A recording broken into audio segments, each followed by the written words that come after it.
today we are going to talk about histamines and its functions.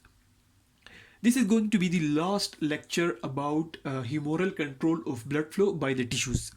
We have discussed again and again that humoral control of blood flow is basically with the help of substances that are secreted or absorbed into the body fluids, and basically they are divided into two main categories: vasoconstrictor agents and vasodilator agents.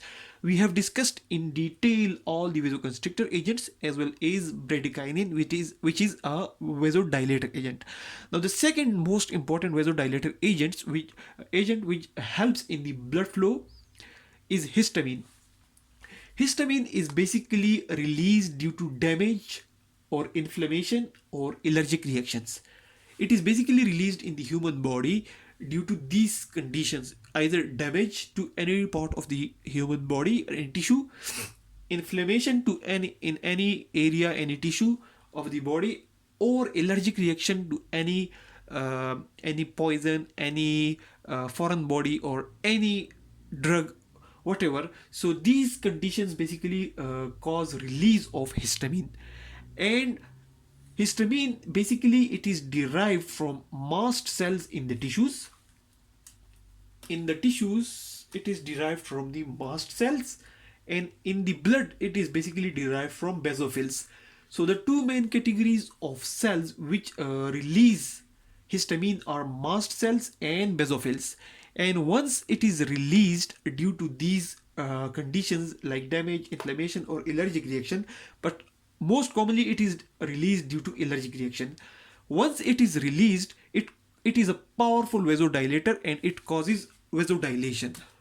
If this is a blood vessel, release of histamine will lead to vasodilation. It will get dilated. And the second function is that it increases the capillary porosity. It increases the porosity of the capillaries, which are small blood vessels, and due to porosity the fluid in the blood vessel can go out. The fluid in the blood vessels can go out, and once the fluid in the blood vessels go out, it can cause swelling or edema.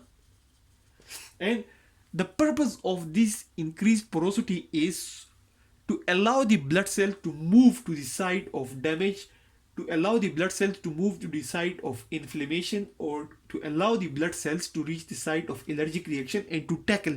Because most of the cells, they come to the site of damage, inflammation, and allergic reaction to attack any foreign body and to cause healing of that damaged area. So histamine is an important vasodilator, and it is basically released due to damage, inflammation, or allergic reaction, but mostly due to allergic reactions.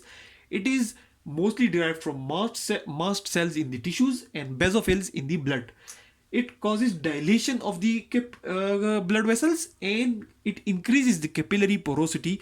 Both of the functions lead to increased blood flow to the site of damage, inflammation, or allergic reaction, and helps in the blood flow control. So that's the end of humoral control of blood flow by the tissues, and we have discussed in detail the local control mechanisms, and we have discussed each and every humoral control mechanisms, including all the vasodilator agents and all the vasodilator agents.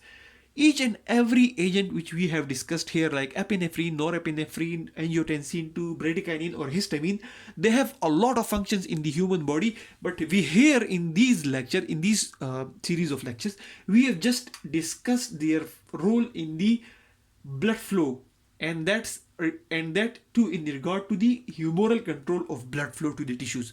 In the coming lecture, we will discuss in detail, whenever there is discussion of these substances, that what are the other functions of these vasoconstrictor and vasodilator agents.